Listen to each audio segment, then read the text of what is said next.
Hi, it's Samuel Larsen here, and in this video I want to talk about why creating an e-commerce store that is highly customized and very unique in its looks is actually a hindrance to your sales. So in web design we want to use this principle where we assume that our user doesn't really understand things the way we do. So we design for the user, not for our own liking. So you might like something that is very unique, customized, beautiful, and a bit complex to use, but your customers and the actual people that buy from you, they have been tested to not like these things.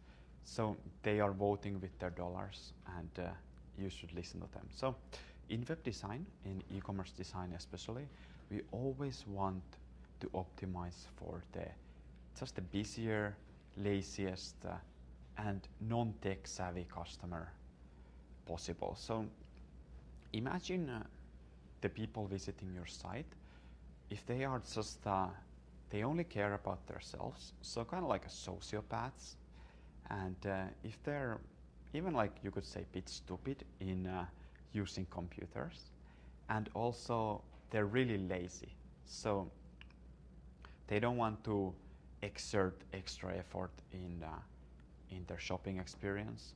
They want everything to be easy and painless to them. Of course, who wouldn't want that? So you want to eliminate all kinds of confusion, and with customized design, if you start like throwing buttons on different places and using all kinds of different flows, like website user flows, that will bring up confusion naturally to the process. And basically, the more confusion there is, the less your site will convert.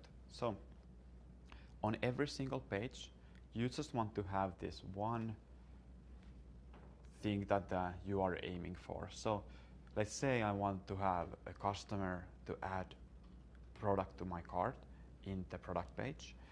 The whole product page's functionality should be built around that. So get people to add products to the carts, whether it's that product that's on the product page or whether it's similar products. But you want to have a clear user flow from the beginner to the end. So from your front page to all the way to checkout, similar fashion as other e-commerce stores, because people are just used to shopping this way.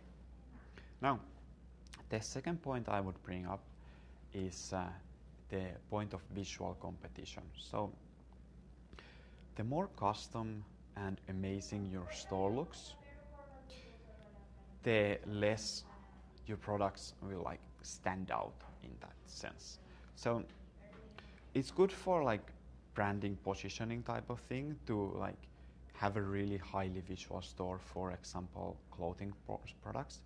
But you have to understand that there is this payoff that you are having to pay with every customization that you make. So all the elements on the page basically compete with these actions that we want people to take. So let's say we want them to hit a certain button. Now, if the whole page is highly customized, if it's super visual, if there's a lot of faces, for example, people's eyes will start to look at those faces and not on these buttons. So you want to be considerate of this fact when you are doing design work. All right, now the third and maybe the most important thing that is also the most overlooked with all of this stuff is load times.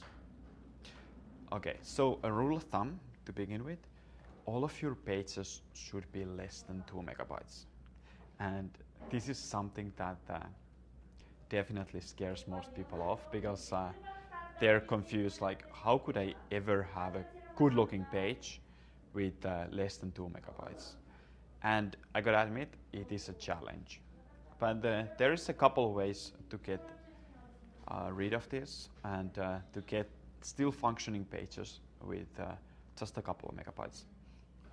So there's like things like image compression, not using the high quality images that go into these super custom stores, and also just using 2 fonts per page. So you want to have your header font and your body font.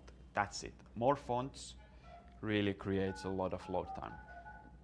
And yeah, there's statistics on this. If your load time is more than 5 seconds, you will lose 50% of your visitors. So that's obviously like a massive problem. You spend all of this effort and time on getting people to just come to your store, and if 50% of them bounce right away, you just wasted half your money.